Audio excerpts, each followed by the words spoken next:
Je sais aussi maintenant que tout ce que vous demanderez à Dieu, Dieu vous le donnera. D'un point de vue humain, Martha pensait, n'est-ce pas très bien, mon ami? N'est-il pas toujours à notre disposition de devenir membre de la chaîne et AIDEZNOUS à propager la parole de Dieu à travers le monde? Dimanche 17 mars 2024. Si vous croyez en la puissance de Dieu, commentaire 11. Soyez prudents. Pourquoi n'a-t-il même pas prêté attention à moi lorsque je l'ai cherché? Alors quand Jésus arriva 4 jours après la mort de Lazare, elle lui dit, si tu avais été ici, mon frère ne serait pas mort. 23 Jésus lui dit, ton frère ressuscitera. 24 Marthe lui dit, je sais qu'il ressuscitera à la résurrection le dernier jour. 25 Jésus lui dit, je suis la résurrection et la vie. Celui qui croit en moi, même s'il est mort, vivra. 26 Et quiconque vit et croit en moi ne mourra pas pour toujours. Croyez-vous cela? 27 Il lui dit, oui, Seigneur, j'ai cru que tu es le Christ, le Fils de Dieu, venu dans le monde.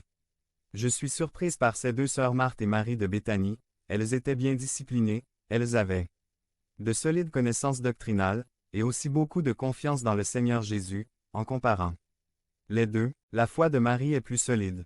32 Lorsque Marie arriva là où était Jésus, le voyant, elle tomba à ses pieds dans une attitude d'adoration et de soumission à sa volonté en lui disant, Seigneur, si tu avais été ici, mon frère ne serait pas mort.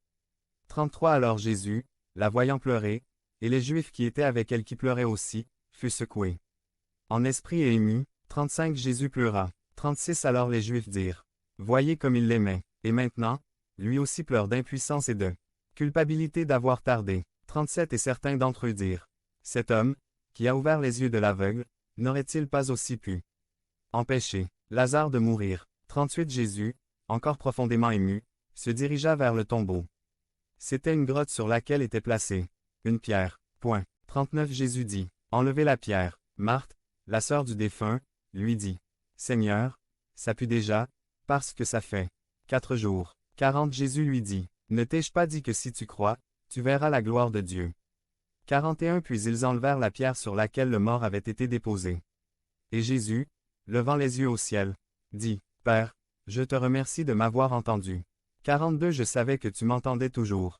Mais je l'ai dit à cause de la foule qui est autour, afin qu'elle croie que tu m'as envoyé. 43 Et ayant dit cela, il s'écria d'une voix forte, Lazare, sors. Je profite de cette occasion pour vous raconter ce qu'a fait un pasteur novice dans une petite congrégation qui lui était assignée. Lors d'un enterrement, il a annoncé, Frère, je crois que Jésus-Christ a le pouvoir de ressusciter mon frère Antonio en ce moment et a commencé à prier pour la résurrection du frère Antonio, et comme il n'était pas ressuscité, il accusa l'incrédulité de la congrégation. Et savez-vous ce qui lui est arrivé? Ils l'ont immédiatement démis de ses fonctions de pasteur. Ce nouveau pasteur n'a pas compris qu'un événement aussi important que la mort du frère Antonio était la volonté de Dieu. Il s'est opposé à la volonté de Dieu et a conduit la congrégation à se rebeller contre cette volonté. La parole de Dieu pour le monde. Dimanche 17 mars 2024.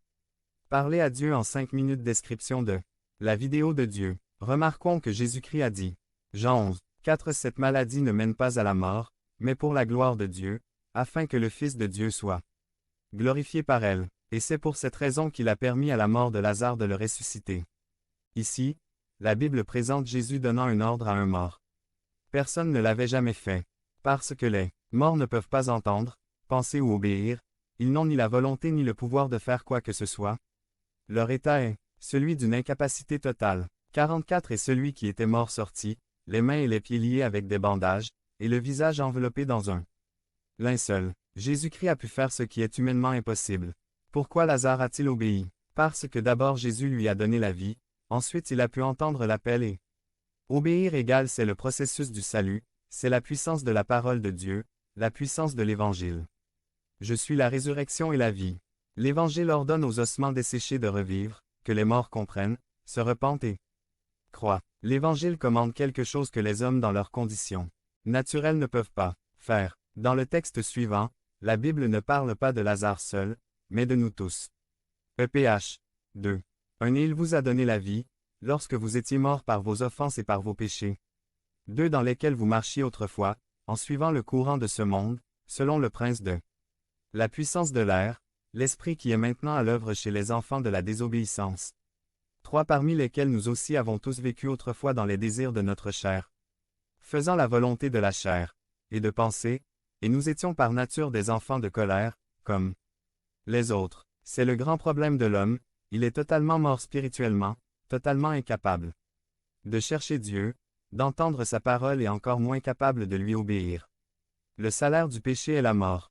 Sans Christ, nous ne sommes ni malades ni faibles, mais morts. 1 Tim. 5. 6 Mais celle qui se livre au plaisir est morte tant qu'elle vit. Jésus-Christ fait référence à ces plaisirs des morts spirituellement. Ma. 15. 19 Car c'est du cœur que viennent les mauvaises pensées, les meurtres, les adultères, les fornications, les vols, les faux témoignages, les blasphèmes. Frères, mais il y a des incroyants qui sont de très bonnes personnes, très gentils, de bons maris et bons pères, ils ne mentent pas, ils font tout cela pour différentes raisons, ils ne le font pas pour la gloire de Dieu égale chiffon sale. EPH. 2. 4 Mais Dieu, qui est riche en miséricorde, à cause du grand amour dont il nous a aimés. 5 Même lorsque nous étions morts dans nos péchés, nous a rendus vivants avec Christ, c'est par la grâce que tu es sauvé, frère, mais Dieu exige la foi d'une partie des hommes pour être sauvés. C'est vrai, mais n'oublions pas que la foi est un don de Dieu. Quand Dieu créa l'homme, il eut la communion avec Dieu, ils l'aimèrent, mais quand ils désobéirent, ils sont morts. Devenez membre de la chaîne et AIDEZNOUS à repasser la parole de Dieu à travers le monde. Point. Dimanche 17 mars 2024. Si vous croyez en la puissance de Dieu, commentez. Spirituellement 11. Rome 5. 12 C'est pourquoi, comme par un seul homme le péché est entré dans le monde, et par le péché la mort, de même la mort, s'est étendue à tous les hommes, parce que tous ont péché.